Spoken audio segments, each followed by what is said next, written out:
Assalamualaikum warahmatullahi wabarakatuh.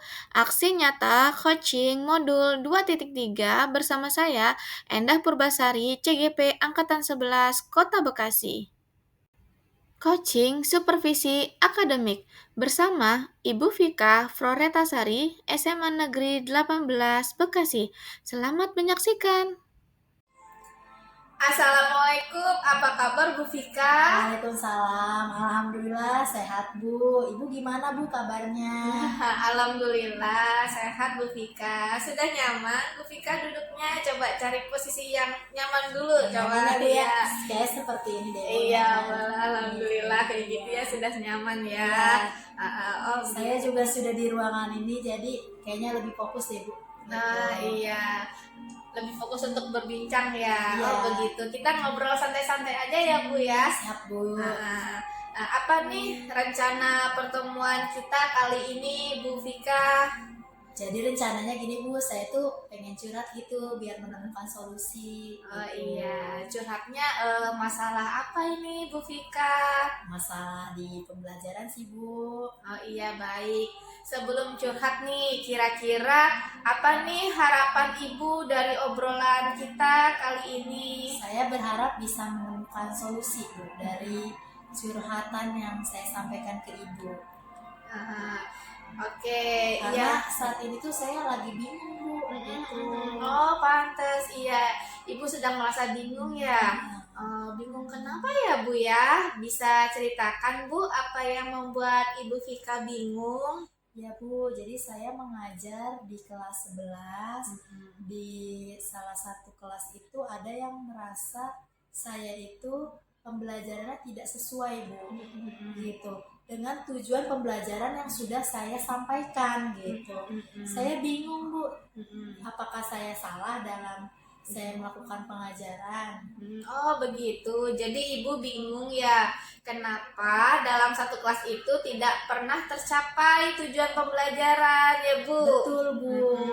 Nah dari skala 1 nih hingga 10, di mana nih posisi Ibu sekarang dalam pencapaian tujuan Ibu? Saya rasa kayaknya 5 deh Bu, soalnya saya kayak merasa belum maksimal untuk menyampaikan tujuan pembelajaran itu.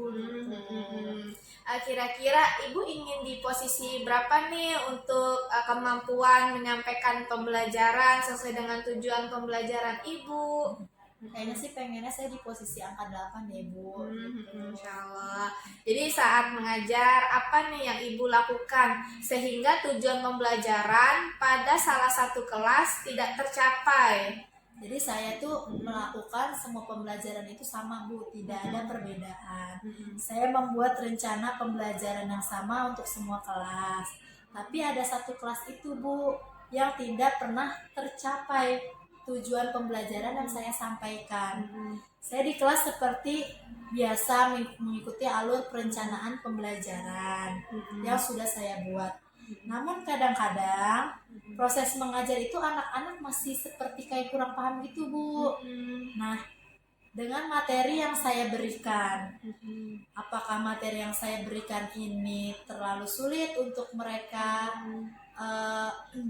untuk mereka terima gitu, sehingga tujuan pembelajaran itu tidak pernah tercapai. Oh begitu. Jadi menurut Ibu Vika bagaimana nih solusinya? Nah itu dia Bu, saya lagi bingung. Menurut Ibu tuh saya harus seperti apa untuk memperbaiki diri saya ketika masuk ke dalam kelas tersebut gitu. Nah kira-kira nih apa nih strategi Ibu yang akan lakukan? Saya sih mikirnya karena kelas ini berbeda dengan kelas yang lain, kayaknya harus membuat perencanaan deh Bu. Kayak misalnya tuh kalau di kelas lain tujuannya misalnya ada 5, di kelas ini mungkin tujuannya cuma saya persempit ya Bu, dari 5 bisa cuma 3 atau 2. Jadi biar lebih masuk aja mereka belajar gitu. Bisa seperti itu Bu. Namun apakah ada strategi lain nih yang lebih berpihak kepada murid? Tadi Ibu mengatakan bahwa materi saja terkadang tidak tuntas. Kira-kira ada strategi lain yang bisa Ibu lakukan? Apa ya Bu, saya akan mencari tahu nih kebutuhan murid saya di kelas gitu kali ya Bu ya.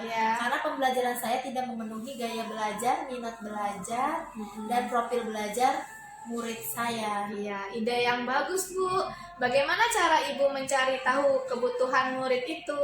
Bisa melalui pengamatan saya. Selama ini ya Bu, anak-anak itu senangnya belajar. Kayak gimana sih mereka suasananya apa gitu. Kemudian saya susun rencana pembelajaran saya sesuai kebutuhan murid saya juga. Wah, ide yang bagus, Bu. Dari rencana yang Ibu sampaikan barusan, saya melihat ada usaha nih di Ibu untuk memenuhi kebutuhan belajar murid. Sebelum membuat perencanaan, kira-kira nih perencanaan seperti apa nih yang mau Ibu buat untuk memenuhi kebutuhan belajar murid? Mungkin makanya saya perlu menyajikan berbagai bentuk konten materi nih Bu, seperti mungkin menonton video pembelajaran, gambar atau konten yang mendukung.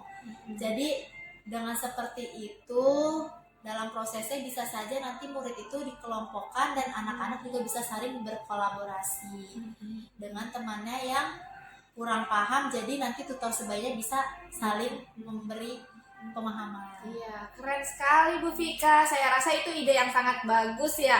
Dari obrolan kita nih dari awal hingga akhir, saya merasa Ibu sudah membuat rencana-rencana yang tepat.